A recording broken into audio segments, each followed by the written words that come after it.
Hi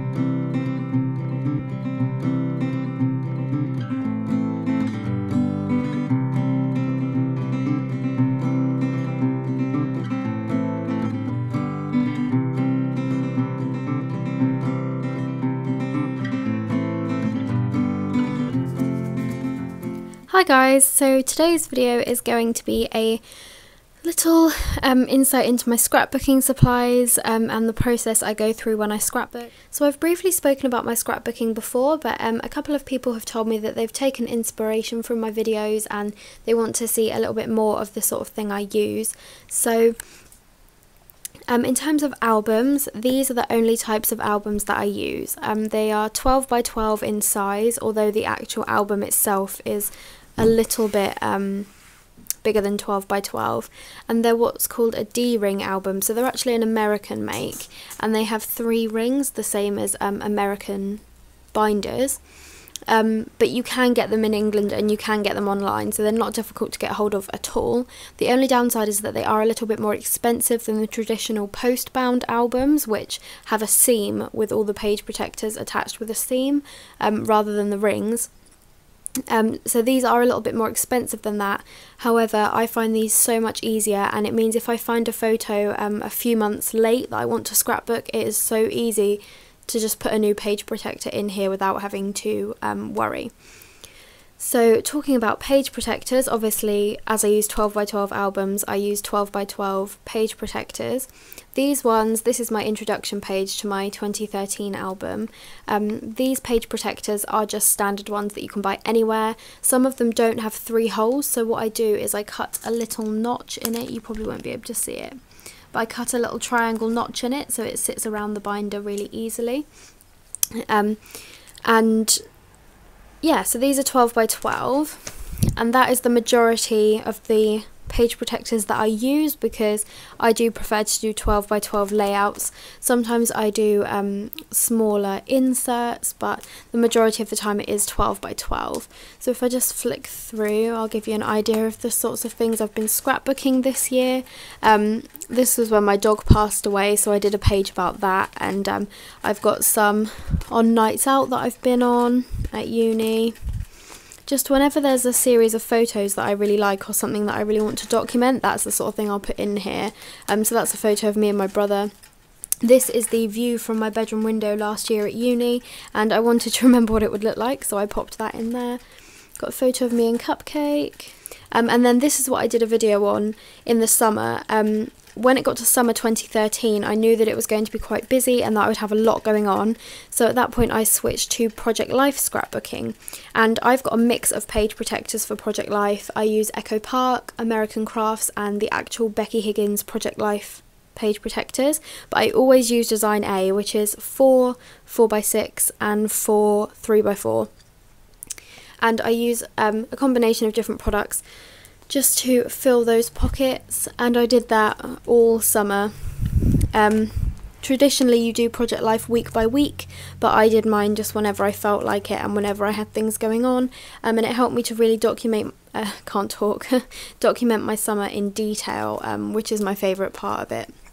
I really enjoyed being able to document it in such minute detail, like the everyday happenings that I wouldn't normally scrapbook.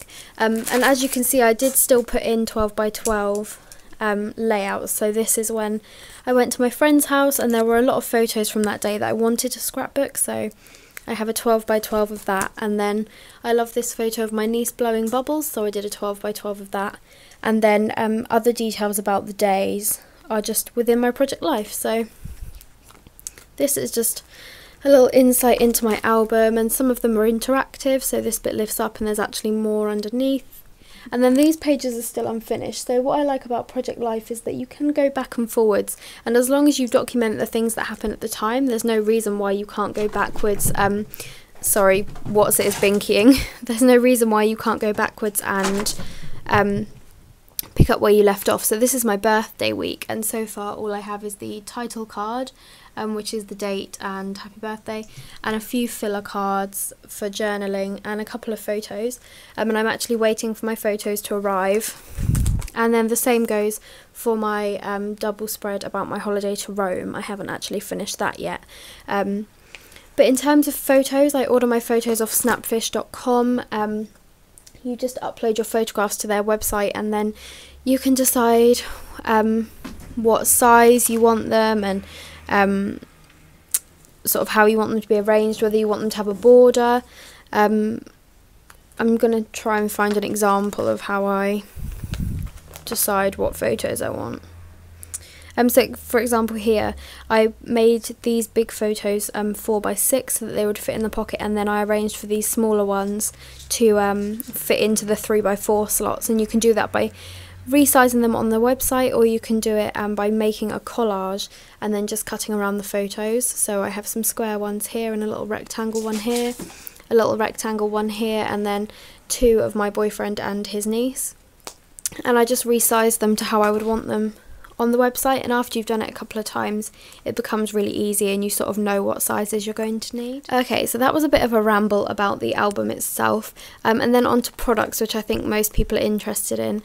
The main thing that I get through is patterned paper, and here I have a big pad of patterned paper that I found for £10 in TK Maxx. It's by Crate Paper, and they are my favourite company, hands down. This album is actually by Crate Paper, and I just love all of their patterns.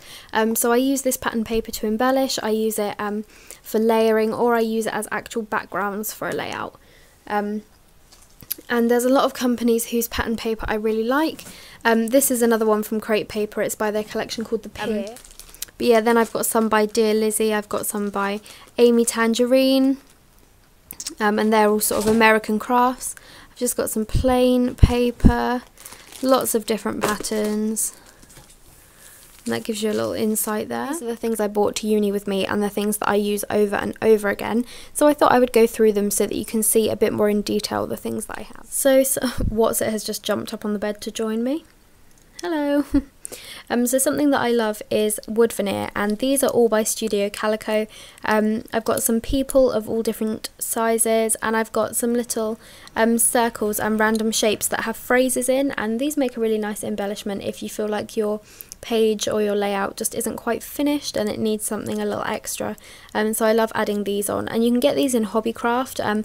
Hobbycraft have started stocking a lot of the American brands, which I'm really happy about, and I got all of these in Hobbycraft. Next I've got some chipboard embellishments, and these are little frames, and these are by Crate Paper. What's it? Please stop jumping on that, thank you. These are by Crate Paper, and then I have some other chipboard embellishments in here by Dear Lizzie, the Fifth and Frolic collection from American Crafts. Again, these just make a nice extra. These are particularly good for Project Life because you can frame an Instagram photo with them, which is really nice. In my next little section I have paper embellishments, and these pretty much all came from the Elle Studio monthly kits, which I haven't bought in a while because I've been short of money, but I used to buy the Elle Studio Project Life kit every month, and it's not really a Project Life kit specifically, but it works really well for Project Life. You get 3x4 cards, and then you get lots of these paper embellishments. These are definitely from Elle Studio, and then some of these are from Studio Calico, and they're just sort of tabs and days of the week and little cards to put journaling spots on, and I have loads of them. Now these next items I thought I would get out to show you because I absolutely love them, and it's 3x4 cards and frames. So I get these from a number of manufacturers. A lot of them are from 12x12 sheets that have lots of separate 3x4 cards in them, and you cut them apart. So these ones are from pages like that, where you cut apart the 12x12 sheet, and this one is from one of those as well. What's it? Will you please get down? And then we have other ones like this, which are from specific 12x12. No, stop it. Specific 3x4 packs, sorry. So I think this one might have been an Elle Studio, and it's on the menu, so you're supposed to put like everything that you had for dinner that week, and it's just random little insights that you can put into your Project Life, so things that you might not remember in a few years time. This one's got a little banner on it, that's Elle Studio as well. This is a frame, like a Polaroid frame, which is from Elle Studio. What's It is being such a pain. Stop it, What's It? This one is from a cut apart sheet, as is this one, and this one, and this one, and this one, and all of these basically, and I just have loads of different ones from the cut apart sheets and from the Elle Studio kits and from Studio Calico, and I really need to get through them all, but since I stopped doing the Project Lifestyle scrapbooking, it's become quite hard to use them up, but you can use them for journaling as well, so they're always handy, and they're not very expensive at all. They're hands down one of my favourite things to use in my scrapbook album. Next I have a black Slick Writer by American Crafts, and this is really handy for Project Life because sometimes if I had a very busy week with lots of photos, I found that I didn't have enough space to journal, so you can journal directly onto photos with this pen and it doesn't smudge at all. As soon as you write on there, it stays on there. Then I have 2 rolls of washi tape, and I used to have a lot more washi tape than this, but as you can probably see from this pink one, I use it a lot.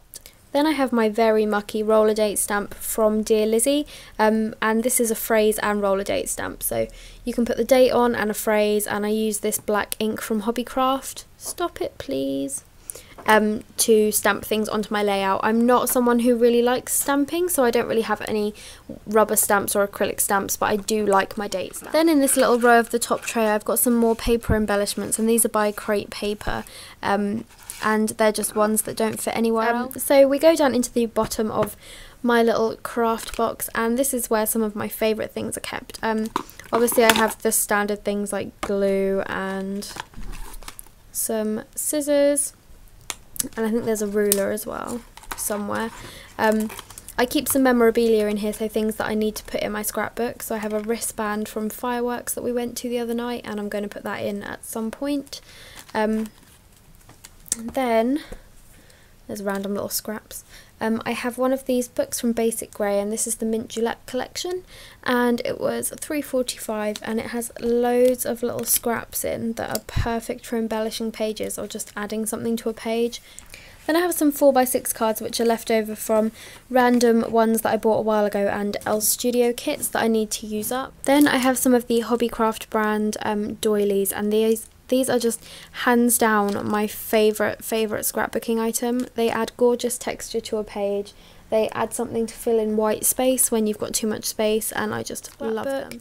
And then I have some of these material stitched frames from Crate Paper, and I love these, and I keep meaning to use them, but I just haven't got round to it yet. I've used a couple I think, but I just love these. Then we move on to probably one of my favourite things, which is letter stickers. So at the moment I'm running quite short on mini letter stickers, and I have these 2 little packs which are by Adorn It, Carolee's Creations,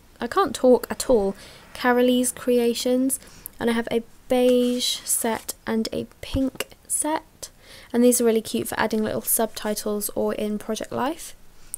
Then I have some Amy Tangerine Remarks stickers, and these are in 4 different colours, and I've used quite a few of them. It doesn't look like it, but I have. And these are really nice for adding summary titles to layouts. Then I have some tiny type stickers, so I have clear ones, green ones and brown ones. I was going to say it feels like there's something stuck to the back of that, and it's old letter stickers. And then I have some Doodlebug Design pink letter stickers, and I love these, but the thing is they don't give you enough of each letter, so you run out of vowels really quickly, and then you like can't spell anything else with what's left. But these are only £1.99, and you get 3 different alphabets, so pretty good. Then we have thickers, which are my favourite, and I have these black ones which are called the Lindsay, and they are black with white polka dots. Then I have these red ones which are called the Mercantile, I think. Then I have these which are some of my favourites, and they are a map print, perfect for travel pages. I just love these, and I actually got those in Hobbycraft, so they do sell quite a few in Hobbycraft now. Then I got some orange ones, and again these are the Lindsay font, and they have got white polka dots. Then I've got some gold Studio Calico stickers that I got for Christmas, and I've ended up using loads of them already, so I may have to go and get some more. They were only about £1, I think, so love these. Then I have my other favourite, and these are by Crate Paper, and they are the Eric font, and they're just lots. Oh my goodness, what's it just tried to jump up at the wardrobe? Why did you do that? Anyway, these are the Eric font, and they're just lots of different florals and polka dots and checks, and they're just gorgeous. I haven't used many of them because I love them so much that I don't want to run out, but they are lovely. Then I have the Fern font, and these are sort of like a big chunky font with pale blue on the inside. And then I have these sketchbook ones, and these are aqua, and they've got sort of a white sketch over the top, and I love these ones as well. But as you can see, I'm running out of a lot of letters. Okay, my camera is going to run out of memory soon, but then I have some 6x6 paper pads, and at one point in time I had about 10 6x6 paper pads, but I made sure I started using them up, so now I only have 3 left. And this one's Crate Paper Maggie Holmes. This one is the Snap Life collection, and this one is Dear Lizzie Fifth and Frolic, and it's already falling apart because I've got loads of random bits of the Amy Tangerine one in there as well. So those are really good for Project Life and for making layering bases for photographs. Then I have some brads, and these are the October Afternoon Cakewalk brads. What's it? Please get off my bed because you're just annoying me. These are the October Afternoon Cakewalk brads, and they are really cute for adding just a little bits of detail to your layouts and your Project Life pockets. They're really cute. And then finally I have a Dear Lizzie sticker accent book, and it's just got lots of different stickers in it. No, what's it? You can't have it. And they just add a nice embellishment to a page that needs a little bit something extra. And then finally I thought I would briefly show you how I use a combination of these things to make a layout, and I did this layout the other day. My boyfriend bought me an Instax camera for my birthday, and it's where you obviously take a photo and it prints immediately out of the top, in the same way that an old Polaroid camera did, but this is a sort of new version. And I was trying to get a nice photo of Watson, and as you can see, every single time I took a photo she just wasn't cooperating. And I thought they were quite funny, so I put them in a row, sort of showing the progression of me trying to get a photo and her not wanting to be in it and then running away. And so I lined them up, and what I like to do is keep everything sort of uniform in my layouts, I guess. So I sort of focused all of the embellishment over onto the left side of the page and just put the title along the top, and the title is Little Monkey because that is what I call her all the time. And I wanted quite a bit of texture, so I used different pattern papers, I used washi tape and doilies, I've used some scalloped paper along the top and some tabs in the top here, and obviously some tabs down here, and wood veneer and chipboard pieces, and then a little journaling spot here. So that is the sort of layout that I would produce with these items. If you still want to know anything more about my scrapbooking, let me know. If you want to see any scrapbooking videos, let me know. And I will try and do them for you. So I hope you found that interesting, and I will see you later. Bye bye.